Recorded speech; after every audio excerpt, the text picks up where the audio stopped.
Ketika kita membicarakan refleks cepat, kita tidak hanya berbicara tentang kecepatan fisik, tapi juga tentang kesiapan mental dan emosional untuk merespon kehidupan.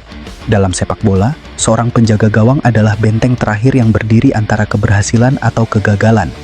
Mereka dituntut untuk bereaksi dalam sepersekian detik saat bola mendekat, tanpa waktu untuk berpikir panjang. Hal ini bukan hanya soal refleks tubuh, tetapi juga refleks batin. Bagaimana kita merespon tantangan dalam hidup, baik itu masalah besar maupun masalah kecil. Menurut Sigmund Freud, refleks kita terhadap tantangan seringkali datang dari bagian alam bawah sadar kita, insting dasar yang sudah kita latih selama hidup. Hal ini sama seperti seorang penjaga gawang yang terus-menerus berlatih untuk memperkuat instingnya di lapangan. Freud percaya bahwa cara kita merespon sesuatu dalam hidup banyak dipengaruhi oleh pengalaman masa lalu kita. Ini mengajarkan kita bahwa setiap kali kita melewati kesulitan, kita sedang memperkuat refleks batin kita untuk menangani situasi serupa di masa depan. Dalam perspektif filosofis, refleks cepat dalam hidup juga mengacu pada kesiapan kita untuk merespon momen-momen penting. Menurut filsuf Jean-Paul Sartre, manusia adalah makhluk yang dilemparkan ke dalam dunia, dan dari sana, kita harus memilih bagaimana bertindak. Pilihan tersebut harus dibuat dengan cepat dan penuh tanggung jawab, karena tidak ada waktu untuk berhenti dan merenung terlalu lama ketika kesempatan itu datang. Sartre percaya bahwa kebebasan untuk memilih di setiap momen adalah esensi dari keberadaan manusia. Begitu juga dalam hidup, kita tidak selalu diberi waktu untuk berpikir panjang, namun harus merespon setiap peluang dan tantangan dengan refleks yang tepat. Ketika kita berbicara tentang refleks cepat, hal ini bukan hanya soal bagaimana kita menanggapi keadaan yang mendesak, tapi juga bagaimana kita menjaga diri tetap waspada, siap untuk bertindak kapan saja. Terkadang, kehidupan menuntut kita untuk mengambil tindakan seketika, tanpa persiapan yang matang, dan disinilah pentingnya refleks cepat. Ini bukan berarti kita harus hidup dalam kecemasan atau ketakutan akan kejutan hidup, melainkan belajar untuk selalu waspada. Kita harus memahami bahwa tantangan dan peluang tidak selalu datang dengan tanda-tanda yang jelas. Mereka sering muncul tiba-tiba, sama seperti tembakan tak terduga dari seorang penyerang di lapangan. Ketika itu terjadi, kita dituntut untuk bereaksi dengan cepat, percaya pada refleks kita yang telah terlatih. Kita mungkin tidak selalu berhasil, tapi yang terpenting adalah bagaimana kita mampu merespon setiap momen dengan kesadaran penuh bahwa hidup seperti sebuah pertandingan, tentang mengambil peluang di saat-saat yang paling kritis. Refleks cepat dalam hidup tidak hanya soal fisik, tapi juga soal kesiapan mental dan emosional. Bagaimana kita merespon tantangan hidup akan menentukan seberapa jauh kita bisa melangkah. Sama seperti seorang penjaga gawang yang selalu siap di bawah mistar, kita juga harus siap menghadapi segala yang dilemparkan kehidupan kepada kita, dengan keyakinan, ketenangan, dan refleks yang terlatih.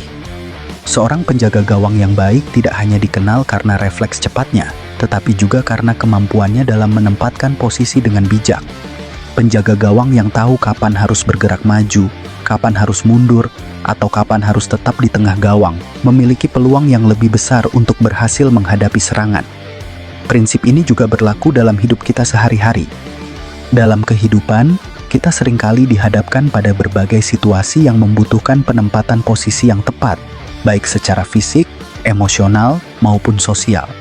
Kita tidak selalu harus menjadi yang paling cepat, tetapi yang paling bijaksana dalam menempatkan diri.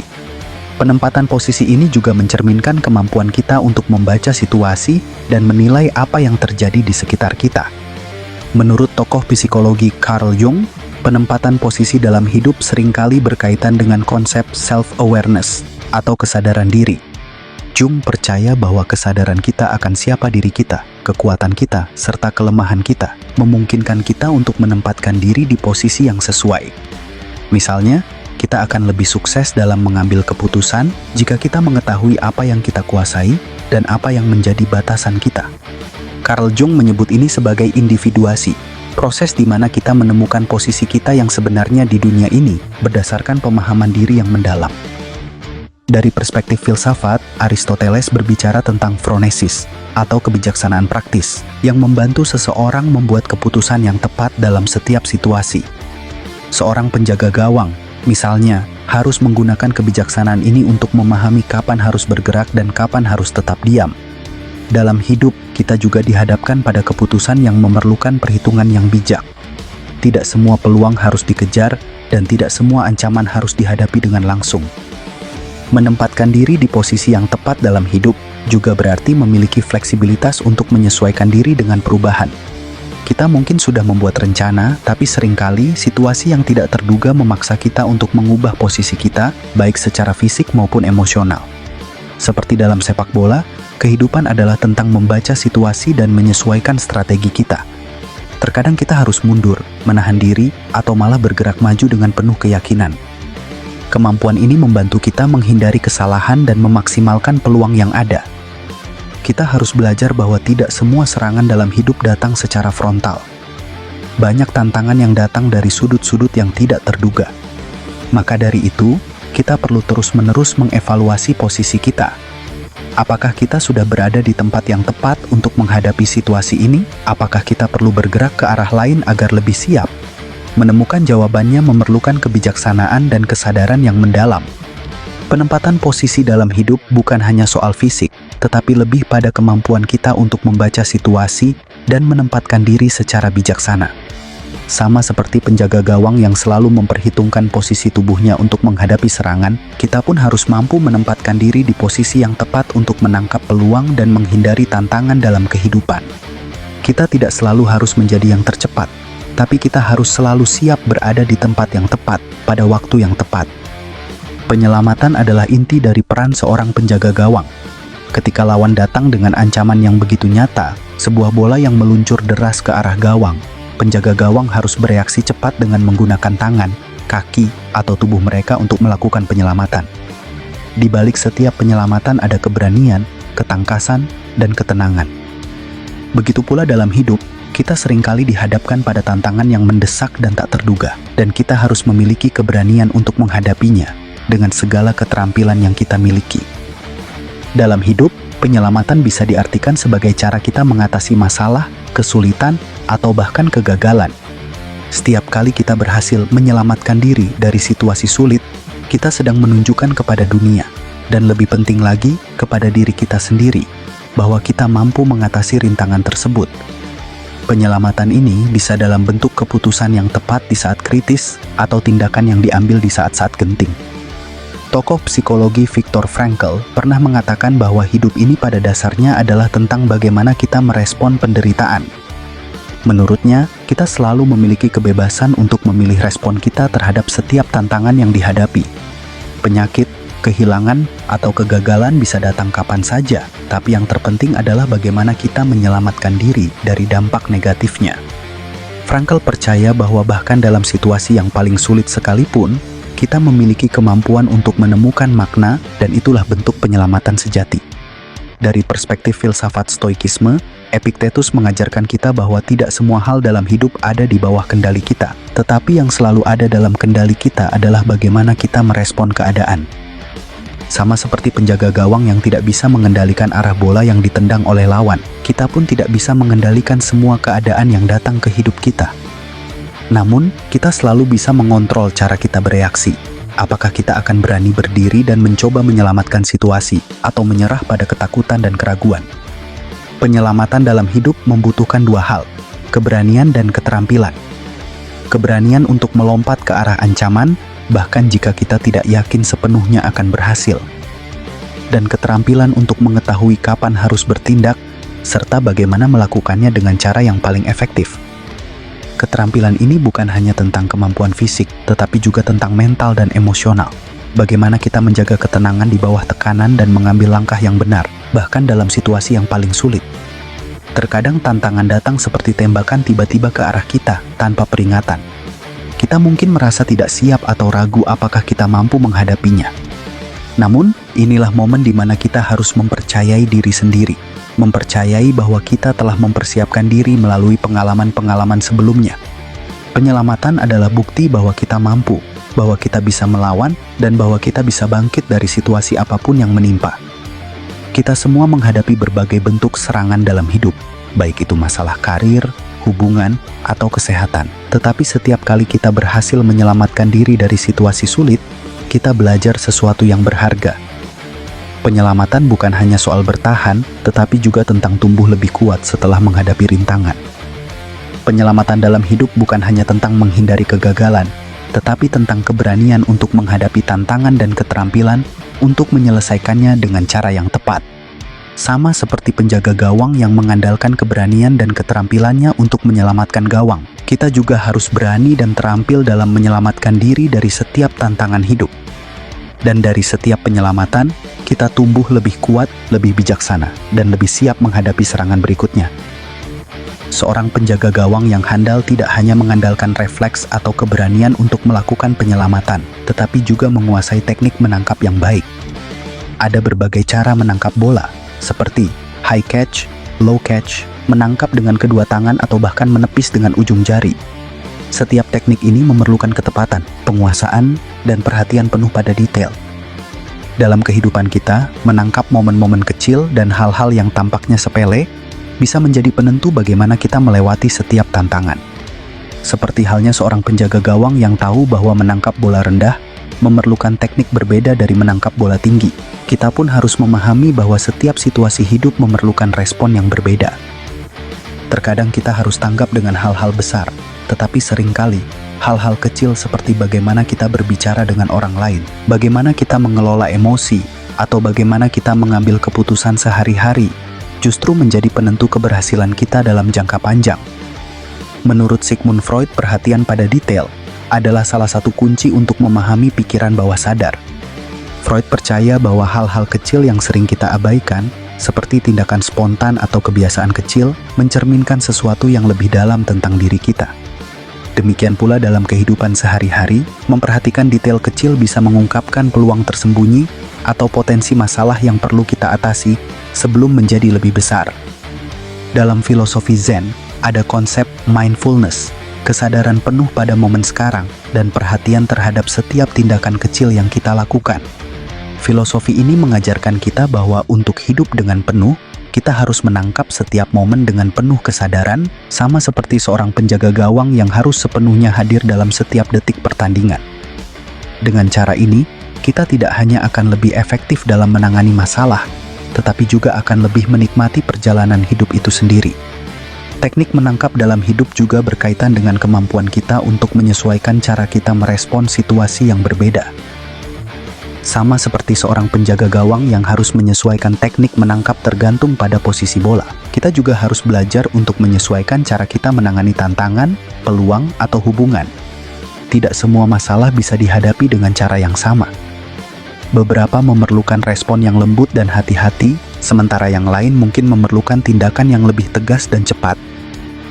Kita seringkali terlalu fokus pada gambaran besar dalam hidup, mencari tujuan besar atau pencapaian yang monumental, hingga lupa bahwa hidup sebenarnya terdiri dari momen-momen kecil. Ketika kita mengabaikan detail-detail kecil ini, kita berisiko kehilangan keseimbangan dan arah. Sama seperti penjaga gawang yang bisa kehilangan kendali atas bola jika teknik menangkapnya tidak tepat, kita juga bisa kehilangan kontrol atas hidup kita jika kita tidak memperhatikan setiap momen dengan penuh kesadaran. Menguasai teknik menangkap dalam kehidupan berarti kita tidak hanya fokus pada hasil akhir, tetapi juga pada setiap langkah kecil yang kita ambil menuju tujuan tersebut. Ini tentang bagaimana kita menangani setiap tugas sehari-hari, bagaimana kita merespons orang lain, dan bagaimana kita menghadapi tantangan-tantangan kecil yang mungkin tampak tidak signifikan.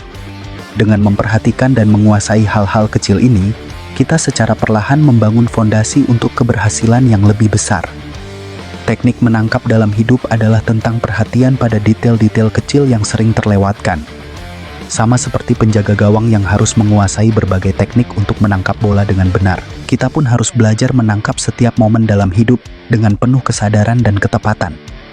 Dengan begitu, kita akan menjadi lebih terampil dalam menghadapi tantangan dan lebih menikmati perjalanan kita menuju tujuan yang lebih besar. Setelah melakukan penyelamatan, tugas seorang penjaga gawang belum selesai. Mereka masih harus mendistribusikan bola dengan akurat, baik menggunakan tangan maupun kaki, untuk memulai serangan atau menjaga tempo permainan. Distribusi yang buruk bisa berakibat hal yang fatal, sementara distribusi yang tepat bisa menjadi awal dari peluang besar. Disinilah letak keindahan keseimbangan antara menyerang dan bertahan, antara memberi dan menerima. Dalam hidup kita, distribusi bola bisa dianalogikan dengan bagaimana kita mengelola sumber daya kita, waktu, energi, perhatian, dan cinta. Setiap hari, Kita membuat keputusan tentang bagaimana kita akan mendistribusikan aspek-aspek ini ke berbagai aspek kehidupan kita. Apakah kita memberikan terlalu banyak waktu untuk pekerjaan sehingga hubungan kita terabaikan? Apakah kita mendistribusikan perhatian yang cukup kepada diri sendiri? Ataukah kita terlalu fokus pada kebutuhan orang lain hingga lupa merawat kesejahteraan pribadi?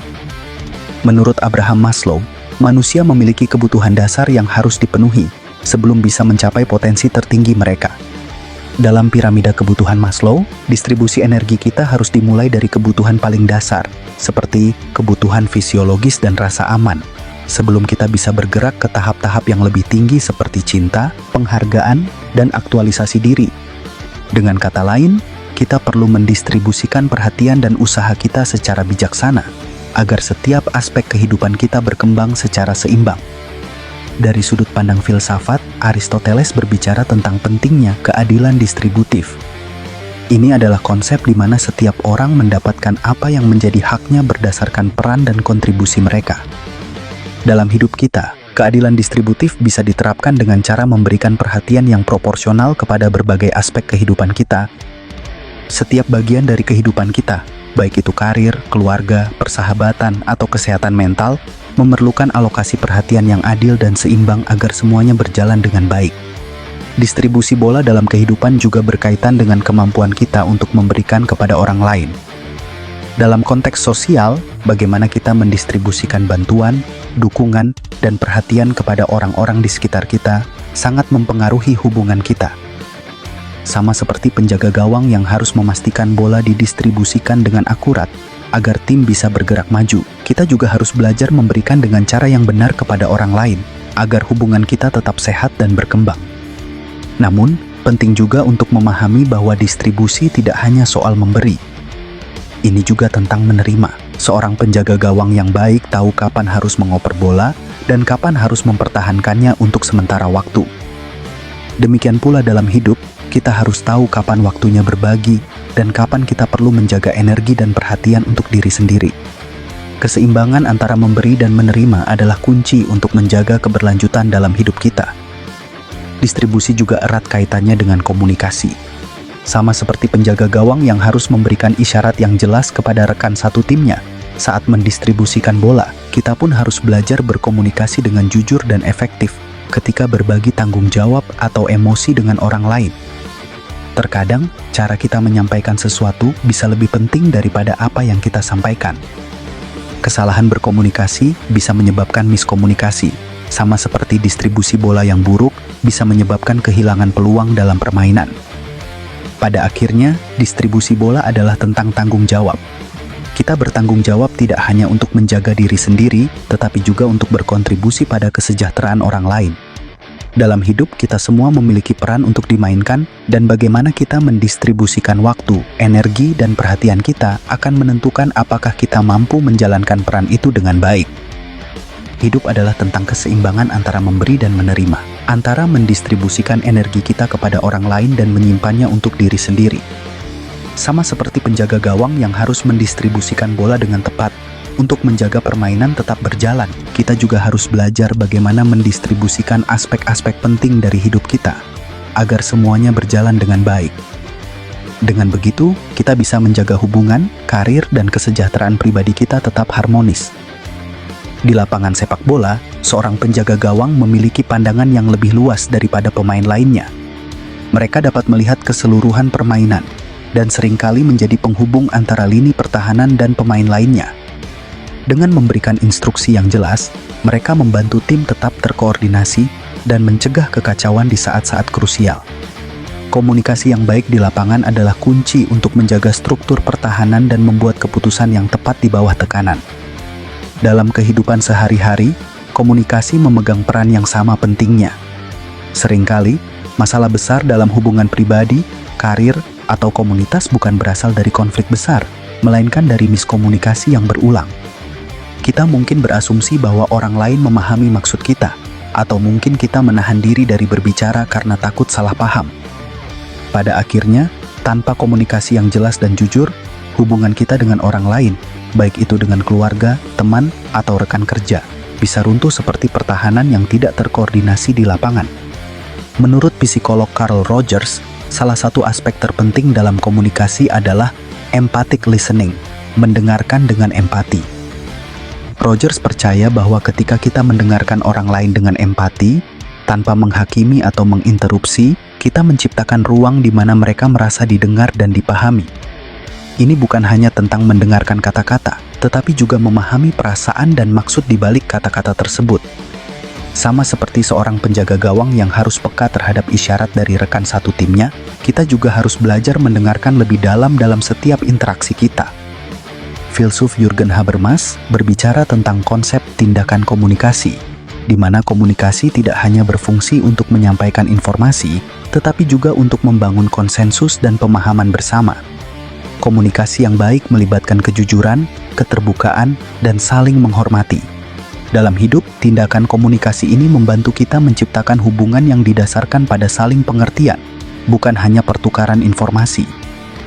Tanpa komunikasi yang jujur, kita seperti tim yang kehilangan arah dan tujuan, berlari tanpa tahu kemana yang dituju. Seperti penjaga gawang yang harus memberikan instruksi kepada pemain bertahan dengan tegas dan jelas, kita juga harus belajar berkomunikasi dengan cara yang efektif. Ini berarti tidak hanya berbicara dengan kata-kata yang dipilih dengan baik, tetapi juga memperhatikan cara kita menyampaikannya. Misalnya, nada suara, bahasa tubuh, dan waktu penyampaian adalah elemen-elemen penting yang dapat memperkuat atau menghancurkan pesan yang kita coba sampaikan. Namun komunikasi yang efektif bukan hanya soal berbicara, tapi juga soal mendengarkan. Penjaga gawang yang hebat tidak hanya memberikan instruksi, tetapi juga menerima umpan balik dari rekan satu timnya. Demikian pula dalam hidup, kita harus terbuka untuk mendengarkan perspektif orang lain, bahkan ketika itu mungkin tidak sejalan dengan pandangan kita. Dengan mendengarkan orang lain secara aktif, kita membangun hubungan yang lebih kuat dan lebih penuh kepercayaan. Selain itu, komunikasi yang baik juga melibatkan keberanian untuk mengungkapkan perasaan dan pikiran kita dengan jujur. Sama seperti penjaga gawang yang harus memberitahu pemain bertahan, ketika mereka melihat ancaman yang akan datang, kita juga harus berani berbicara ketika merasa ada sesuatu yang salah atau perlu diperbaiki dalam hubungan kita. Menahan diri dari berbicara karena takut akan konflik hanya akan membuat masalah semakin membesar. Komunikasi adalah kunci untuk mengatasi kesalahpahaman dan menghindari potensi masalah sebelum menjadi lebih besar. Seorang penjaga gawang yang baik selalu memberikan arahan yang jelas kepada pemain bertahan, sehingga setiap orang tahu perannya dan apa yang harus dilakukan dalam situasi tertentu. Dalam kehidupan kita, komunikasi yang jujur dan terbuka membantu mencegah salah paham yang bisa merusak hubungan atau menciptakan ketidakpastian. Pada akhirnya, komunikasi adalah jembatan yang menghubungkan kita dengan orang lain. Tanpa jembatan ini, kita akan terisolasi, tidak mampu memahami atau dipahami. Seperti penjaga gawang yang menjaga koordinasi tim dengan instruksi yang jelas, kita pun harus menjaga hubungan kita dengan komunikasi yang baik, mendengarkan dengan penuh empati, berbicara dengan kejujuran, dan selalu berusaha untuk membangun pemahaman bersama. Komunikasi adalah fondasi dari hubungan yang sehat dan harmonis, baik di lapangan maupun dalam kehidupan. Dengan berkomunikasi secara efektif, kita memastikan bahwa setiap orang memahami perannya, setiap suara didengar, dan setiap keputusan diambil dengan jelas. Penjaga gawang adalah salah satu pemain yang paling sering dihadapkan pada situasi tak terduga. Setiap tim lawan memiliki gaya permainan yang berbeda. Ada yang menyerang dengan cepat, ada yang lebih sabar menunggu kesempatan. Penjaga gawang harus mampu membaca situasi, memahami pola serangan lawan, dan beradaptasi dengan cepat untuk menjaga gawangnya tetap aman. Tidak ada satu strategi tetap yang bisa diterapkan di setiap pertandingan. Fleksibilitas dan kemampuan beradaptasi adalah kunci. Dalam kehidupan, kemampuan beradaptasi adalah salah satu keterampilan terpenting yang bisa kita miliki. Situasi hidup seringkali berubah dengan cepat, baik itu di tempat kerja, dalam hubungan, atau dalam kehidupan pribadi. Seringkali kita tidak bisa mengendalikan apa yang terjadi di sekitar kita, tetapi kita selalu bisa memilih bagaimana kita meresponnya. Kemampuan beradaptasi ini memungkinkan kita untuk bertahan dan bahkan berkembang di tengah ketidakpastian. Charles Darwin pernah berkata bahwa bukan spesies yang paling kuat atau paling pintar yang akan bertahan, melainkan mereka yang paling mampu beradaptasi dengan perubahan. Di era yang penuh dengan perubahan cepat seperti sekarang, dari teknologi yang terus berkembang hingga dinamika sosial yang berubah, kemampuan untuk beradaptasi menjadi semakin penting. Mereka yang bisa menyesuaikan diri dengan cepat dan fleksibel akan lebih mungkin untuk sukses dalam jangka panjang. Psikolog modern juga menekankan pentingnya fleksibilitas psikologis yang merujuk pada kemampuan kita untuk menerima perubahan dan tetap bergerak maju meskipun situasi tidak sesuai dengan harapan kita.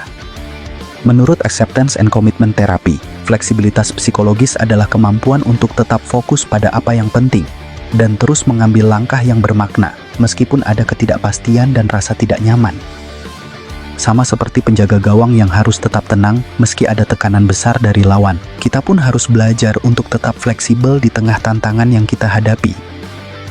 Namun beradaptasi bukan berarti menyerah pada keadaan. Justru, ini adalah tentang menemukan cara baru untuk mencapai tujuan yang sama. Seorang penjaga gawang yang baik tidak akan membiarkan perubahan taktik lawan membuat mereka kewalahan. Sebaliknya, mereka akan mengubah pendekatan mereka dan tetap berjuang untuk menjaga gawang tetap aman. Dalam hidup, kita juga harus belajar untuk tetap setia pada tujuan kita, sambil beradaptasi dengan cara-cara baru untuk mencapainya. Dalam proses beradaptasi, kesadaran diri juga menjadi hal yang sangat penting. Kita perlu mengenali kapan situasi berubah dan kapan pendekatan kita perlu diubah. Terkadang, kita mungkin terlalu keras kepala atau terlalu nyaman dengan cara lama kita, sehingga sulit untuk beradaptasi. Namun, semakin kita membuka diri terhadap perubahan dan semakin kita berani mencoba pendekatan baru, semakin besar peluang kita untuk sukses. Sebagai contoh, di tengah krisis atau perubahan besar, mereka yang mampu beradaptasi dengan cepat seringkali menjadi pemimpin. Mereka yang bisa menerima kenyataan dan menyesuaikan diri dengan cepat tidak hanya mampu bertahan, tetapi juga menemukan peluang di balik tantangan. Hal ini juga berlaku dalam kehidupan pribadi. Ketika kita menghadapi perubahan mendadak, baik itu dalam pekerjaan, kesehatan, atau hubungan, kemampuan kita untuk beradaptasi dengan situasi baru akan menentukan bagaimana kita melewati tantangan tersebut. Kemampuan beradaptasi juga memerlukan keterbukaan terhadap pembelajaran baru. Penjaga gawang yang baik selalu mempelajari pola serangan lawan, selalu mengasah keterampilan mereka, dan selalu mencari cara untuk meningkatkan permainan mereka. Dalam hidup, kita juga harus memiliki sikap pembelajar sepanjang hayat. Dunia terus berubah, dan semakin banyak kita belajar dan menyesuaikan diri dengan hal-hal baru, semakin kuat kita dalam menghadapi perubahan. Pada akhirnya, kemampuan beradaptasi adalah tentang menjaga keseimbangan antara keteguhan dalam tujuan dan fleksibilitas dalam cara kita mencapainya. Sama seperti penjaga gawang yang harus terus menyesuaikan diri dengan pola serangan yang berubah-ubah, kita pun harus belajar untuk tetap tangguh dalam menghadapi perubahan, terus maju meskipun keadaan tidak selalu sesuai dengan rencana. Kemampuan beradaptasi adalah kunci untuk bertahan dan berkembang dalam kehidupan yang penuh dengan ketidakpastian. Dengan tetap fleksibel, terbuka terhadap pembelajaran baru, dan siap menghadapi perubahan, kita bisa menjaga tujuan kita tetap hidup dan tetap bergerak maju, meskipun jalan yang kita tempuh mungkin berbeda dari yang kita bayangkan sebelumnya. Penjaga gawang seringkali dihadapkan pada situasi di mana bola datang dari atas, baik itu dari tendangan sudut, umpan silang, atau tendangan bebas. Disinilah keterampilan udara sangat penting, mampu menguasai bola yang datang dari atas, di tengah kerumunan pemain, membutuhkan keberanian, koordinasi, dan perhitungan yang tepat. Setiap lompatan adalah taruhan besar. Salah perhitungan sedikit saja bisa berarti berbuah gol untuk lawan. Situasi ini adalah metafora yang sempurna untuk tantangan dalam hidup. Kita sering dihadapkan pada momen-momen di mana kita harus melompat ke udara, mengambil risiko, dan mengatasi rintangan yang tampak lebih besar dari kemampuan kita. Ketika kita berani menghadapi tantangan tersebut, kita belajar untuk mengatasi rasa takut, mengandalkan keterampilan kita, dan percaya pada kemampuan diri sendiri. Di dalam hidup, momen-momen bola udara ini bisa datang dalam berbagai bentuk. Peluang karir yang membutuhkan kita untuk keluar dari zona nyaman, keputusan besar dalam hubungan, atau bahkan perubahan mendadak yang memaksa kita untuk bertindak cepat. Untuk dapat mengatasi tantangan ini, kita harus siap secara mental dan fisik. Kita harus belajar untuk mempercayai insting kita, tetap tenang di tengah tekanan, dan mengatasi rintangan dengan ketenangan dan ketegasan. Albert Bandura, seorang psikolog terkenal, memperkenalkan konsep self-efficacy, yaitu keyakinan seseorang pada kemampuannya untuk menyelesaikan tugas atau mengatasi tantangan. Ketika kita memiliki self-efficacy yang tinggi, kita lebih mungkin untuk menghadapi tantangan dengan percaya diri dan berani mengambil risiko. Sama seperti seorang penjaga gawang yang yakin pada kemampuannya untuk melompat dan menangkap bola di udara. Keyakinan ini tidak datang dengan sendirinya, melainkan dibangun melalui latihan, pengalaman, dan penguasaan keterampilan. Filsuf Friedrich Nietzsche juga pernah berkata, "Apa yang tidak membunuh kita membuat kita lebih kuat." Setiap tantangan yang kita hadapi, terutama yang tampaknya di luar jangkauan kita, membantu kita untuk tumbuh. Saat kita melompat untuk menangkap bola di udara, kita tidak hanya mengatasi satu masalah, kita juga mengembangkan keberanian, ketangguhan, dan ketenangan dalam menghadapi tekanan.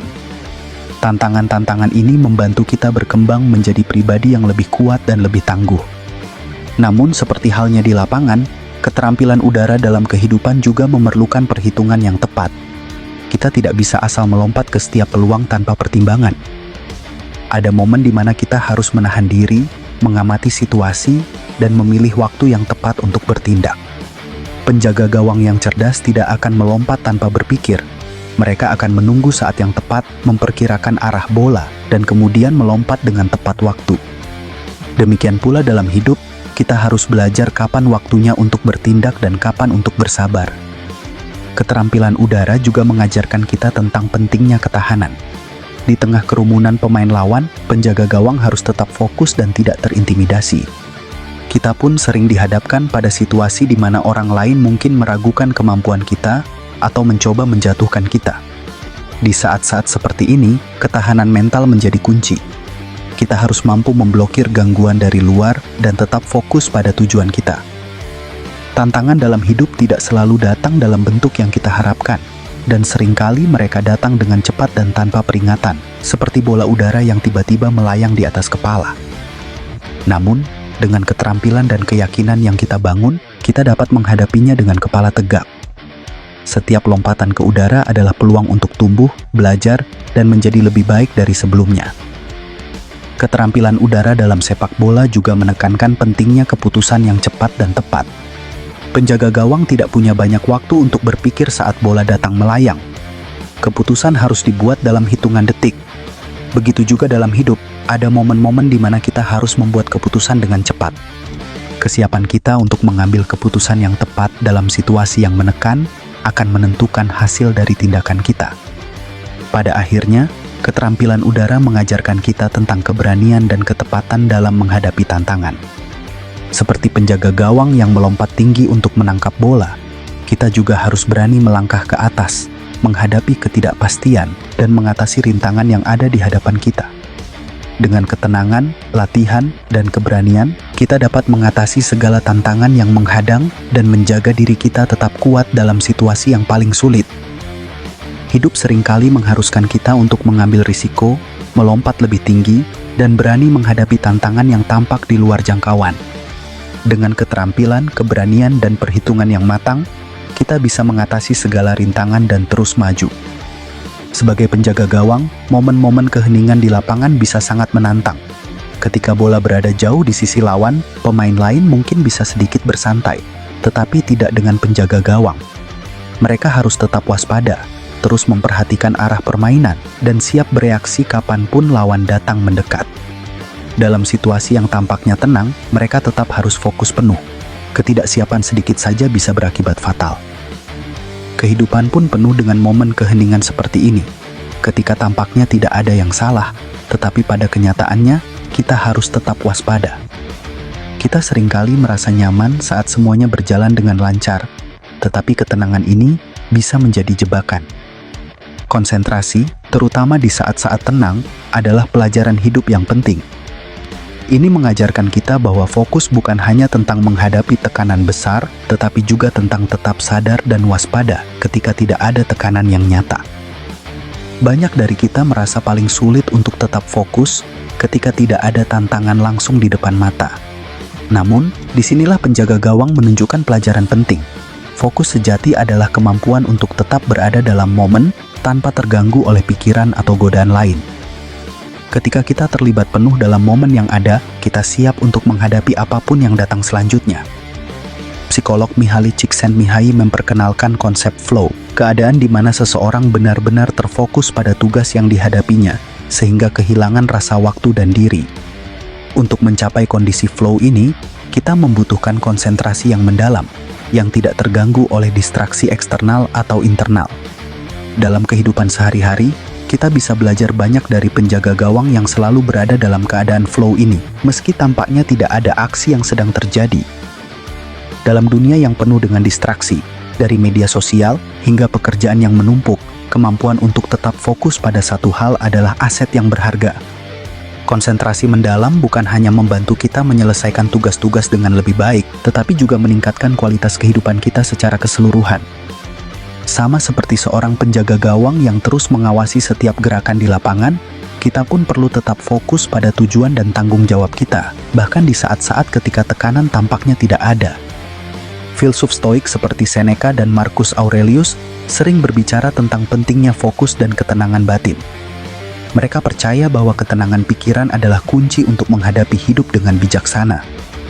Ketika kita bisa menjaga fokus dalam momen-momen yang tenang, kita mempersiapkan diri kita untuk menghadapi badai yang akan datang. Seneca berkata, kesempatan tidak menunggu orang yang tidak siap. Dengan kata lain, kita harus selalu siap, selalu dalam keadaan waspada, bahkan ketika segalanya tampak tenang. Dalam permainan sepak bola, serangan bisa datang kapan saja. Dan penjaga gawang yang kehilangan fokus untuk sejenak saja bisa terkejut oleh serangan yang tiba-tiba. Hal yang sama berlaku dalam kehidupan. Kadang-kadang, tantangan datang secara tak terduga. Hanya mereka yang tetap fokus, yang siap menghadapi situasi seperti ini. Namun, tetap berkonsentrasi dalam keheningan bukanlah tugas yang mudah. Kita seringkali tergoda untuk melepas fokus ketika tampaknya tidak ada ancaman yang nyata. Disinilah disiplin mental menjadi sangat penting. Konsentrasi yang berkelanjutan membutuhkan latihan dan kesadaran diri yang tinggi. Kita harus melatih diri untuk tetap fokus, bahkan ketika situasi di sekitar kita tampak tenang atau membosankan. Sama seperti penjaga gawang yang terus berlatih untuk menjaga fokus dalam pertandingan, kita juga harus melatih pikiran kita agar tetap fokus di saat-saat yang paling tenang. Teknik meditasi dan mindfulness dapat membantu kita meningkatkan konsentrasi kita dalam kehidupan sehari-hari. Dengan berlatih untuk tetap hadir di momen saat ini, kita dapat meningkatkan kemampuan kita untuk fokus pada hal-hal penting, baik dalam pekerjaan, hubungan, maupun kehidupan pribadi. Selain itu, konsentrasi mengajarkan kita untuk menghargai momen-momen tenang dalam hidup. Di tengah hiruk-pikuk dunia modern, kita seringkali merasa bahwa kita harus terus bergerak dan melakukan sesuatu. Namun, momen-momen keheningan sebenarnya adalah kesempatan untuk merenung, mengumpulkan energi, dan mempersiapkan diri untuk tantangan berikutnya. Seperti penjaga gawang yang siap menghadapi serangan kapan saja, kita juga harus belajar untuk menghargai dan memanfaatkan momen-momen keheningan sebagai waktu untuk fokus dan bersiap. Konsentrasi bukan hanya tentang menghadapi tekanan, tetapi juga tentang tetap waspada di saat-saat tenang. Seperti penjaga gawang yang harus terus fokus, meskipun bola jauh dari gawang, kita juga harus belajar untuk tetap fokus pada tujuan kita, bahkan ketika hidup tampaknya tidak menantang kita. Dengan konsentrasi yang mendalam, kita dapat menghadapi setiap tantangan yang datang dengan ketenangan dan keyakinan. Seorang penjaga gawang seringkali berada di posisi di mana mereka harus membuat keputusan dalam hitungan detik. Apakah mereka harus keluar dari garis gawang untuk menyelamatkan bola, atau tetap berada di posisi aman? Keputusan yang salah bisa berakibat fatal dan bisa mengubah hasil pertandingan. Pengambilan keputusan ini adalah keterampilan penting yang tidak hanya berlaku di lapangan, tetapi juga dalam hidup sehari-hari kita. Dalam kehidupan, kita sering dihadapkan pada pilihan yang memerlukan keputusan yang cepat. Momen-momen ini bisa datang dalam bentuk keputusan karir, hubungan, atau bahkan saat kita menghadapi tantangan mendesak. Penjaga gawang mengajarkan kita bahwa keputusan harus didasarkan pada analisis situasi yang cepat dan pemahaman yang mendalam tentang kemungkinan hasilnya. David Eagleman, seorang neuroscientist, menyebut bahwa setiap keputusan yang kita buat melibatkan proses mental yang kompleks. Dalam detik-detik menjelang keputusan, kita perlu menimbang berbagai faktor, risiko, kemungkinan hasil, dan pengalaman sebelumnya. Penjaga gawang yang baik tidak hanya mengandalkan insting, tetapi juga pengalaman dan pengetahuan yang telah mereka kumpulkan selama bertahun-tahun. Begitu juga dalam hidup, kita perlu mengembangkan keterampilan pengambilan keputusan yang didasarkan pada pengalaman dan pembelajaran kita.